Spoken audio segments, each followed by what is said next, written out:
Hey everybody, Star 6 Wars 1 here, and welcome to the next Months of Key video. For this one, we're taking a look at the first of the Key, Kyoto Ani Trinity, Air. Now, kinda like Arcada did, this is actually the last of the Key Kyoto Anis I've seen. I've already seen Clannad and Canon, at least once before. So it's a very interesting perspective I have from it, being that this is the oldest, and it's also the last one I saw. Weird. Anyway, though, let's get away from that, and let's start off with the story. To put it simply, I want to give some points about the story.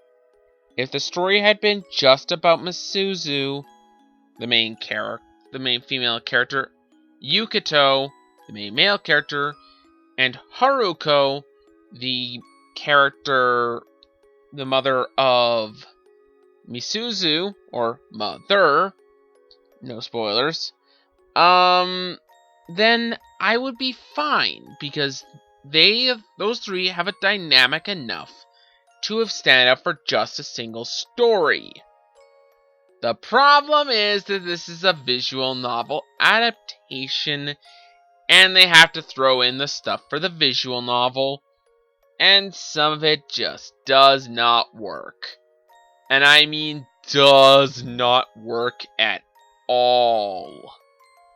I'm dead serious when I say this. The story goes from pretty good, what the hell, what? Oh, it's so sad. No, I'm dead serious. The entire flow of the story just feels broken and messed up by the end. It's not bad, just messy. And there is one part of the story that I don't know what I feel. The supernatural elements. All Key anime have hints or sometimes blatant use of supernatural elements. Air is the most abundant I've seen yet. More than Clannad and Canon. For better and for worse. I think the supernatural stuff is, on some points, more interesting than in the other two, but I do not think the supernatural elements were handled well in this one at all, and could actually hamper my enjoyment of the series, because it's like bull crap, or just something like, oh, why? Sometimes the supernatural elements worked, sometimes they didn't. More often than not, I think they didn't, if you want my honest opinion. Also, the story felt it could be kinda cruel, especially the final two arcs. Don't even get me started on the summer arc. We'll get to that in a few minutes. But in all honesty, the story is, in my opinion, a complete and utter mess. Not terrible, just a mess. So how about them characters? I'm gonna go with the three I care about. The aforementioned Misuzu, Yukito, and Haruko.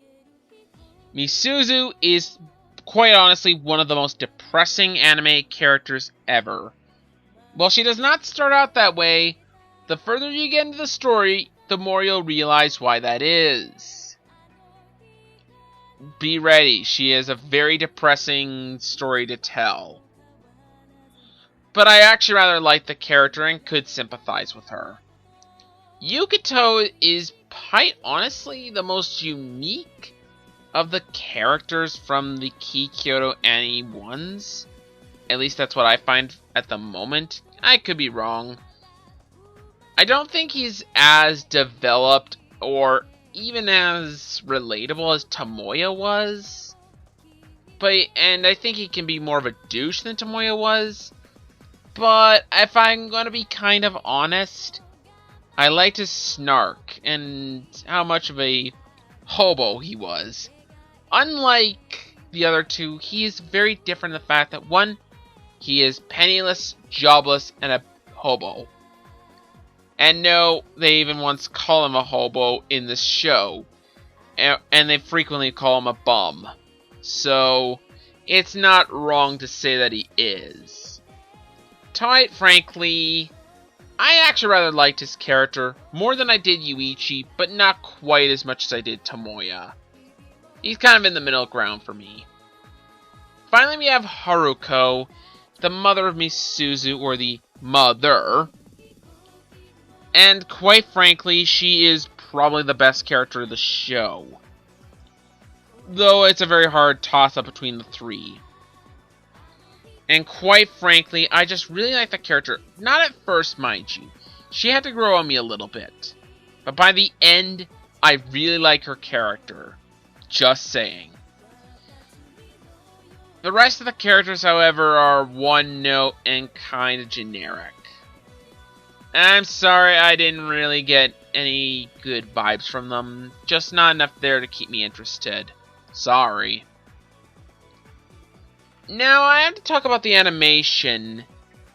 And quite frankly, it's good, but there are moments I notice its age. I don't think the animation has aged greatly, but I don't think it's aged badly either. It's just kind of shows its age every so often. But nothing against it, and I think it's good when it's good. So, not much else to say. Now for the sound department. First up, I think it has the second to best opening I've heard of the Kyoto Ani shows. The first being in a show we'll get to later.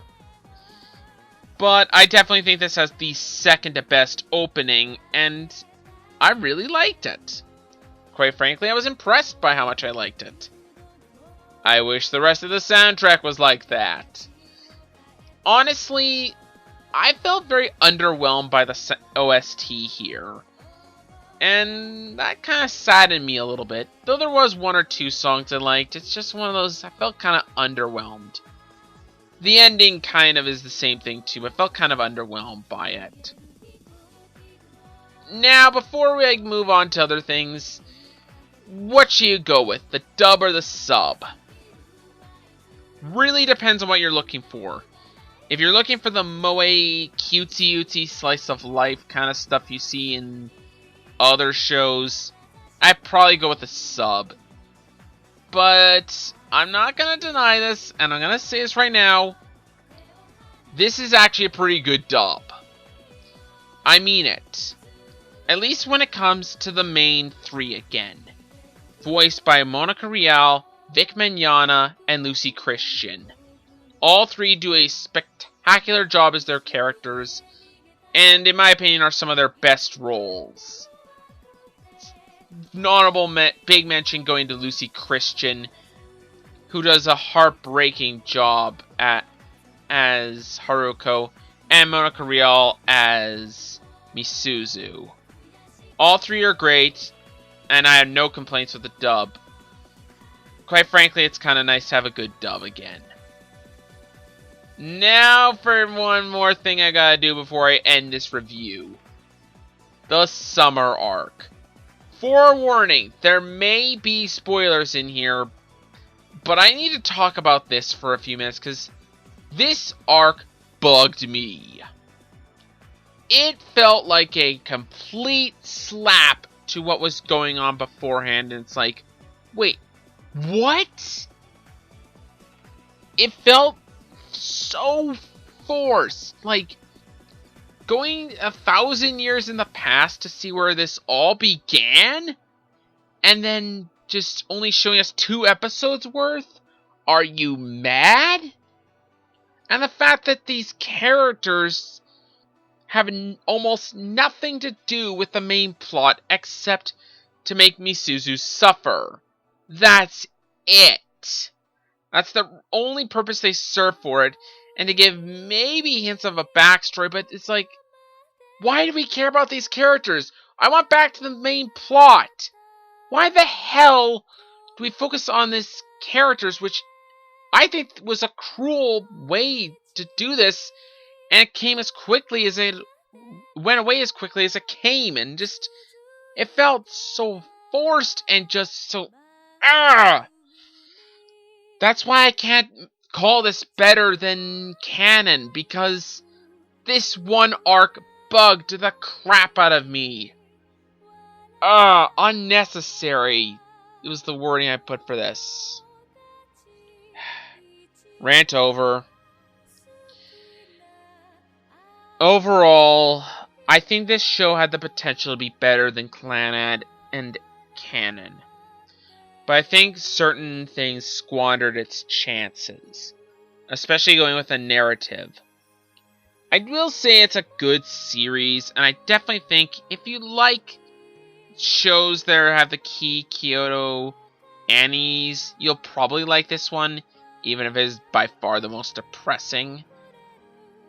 And I'm gonna be honest here, just before I go to the score, in my opinion, this has the best ending of the key Kyoto Annie shows. I don't know how many people will agree with this, but I think Air has the best ending. Just saying. I give Air a 7 out of 10. I definitely think it's not a bad anime, and I think it could have been a hell of a lot worse. But to be kind of honest,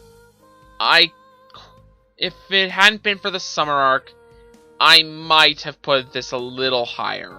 But quite honestly, I don't think it was that good, so you're stuck with that. Anyways, that's all from me. This has been Star 6 Wars 1, and I'll see you guys next time.